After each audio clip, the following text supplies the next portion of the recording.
I'm not on camera, so I'm good. Oh, chicken.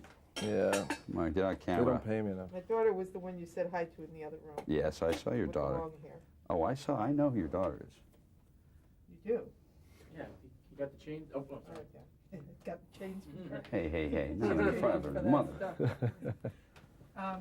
You're off camera, you said? Yeah. Okay, and you know the routine, 2 minutes left, 1 minute left, 30 seconds Got it.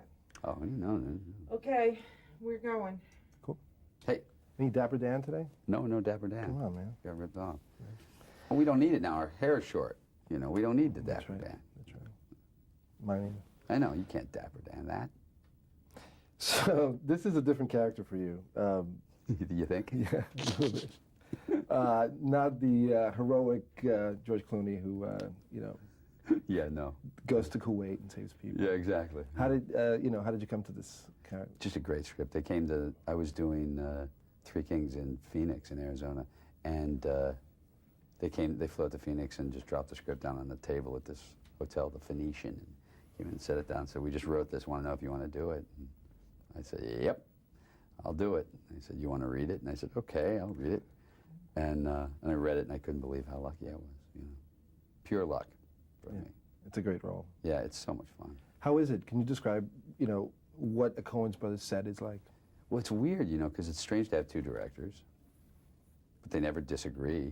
I mean, it's the most harmonious set I've ever been on. These guys have all worked together forever. Roger Deakins, the DP, is a genius. And it was funny because I had the guys, I knew that they didn't really talk about it, but I knew that digitally they were going to take out all of the color.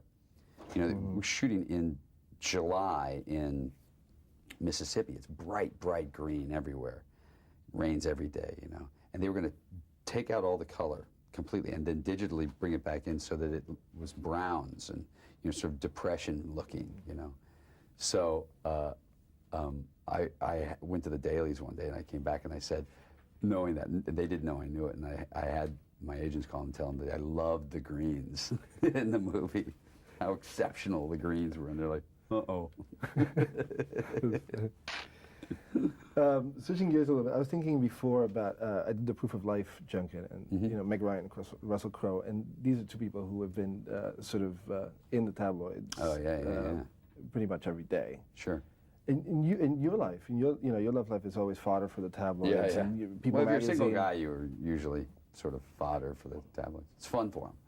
How do you deal with it, or is it a problem? Well, you find that you get to a point in your life where you stop trying to defend everything that's said about you that isn't true, because you'll spend your days and nights just saying, well, that's not what happened at all, or and you only do that for the ones that are important, the ones that sort of matter, and otherwise it's sort of crying wolf. You can only do it a couple of times, so you just sort of carefully defend yourself when you have to. But for the most part, you just let it go.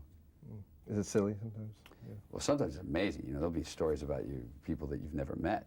I remember meeting Cameron Diaz, and we started laughing because they had us together, and I'd never met her before. He said that we were madly in love, and I go, "Hey, it's my girlfriend."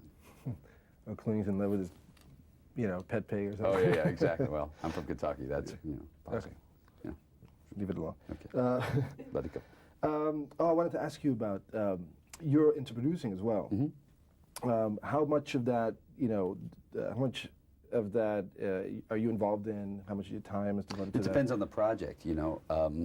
This film that's coming out with Mark Wahlberg, I'm executive producing, and I had nothing to do with. I mean, I was involved in the development of the script early on, and and helped, with the budget questions and stuff like that, but nothing else.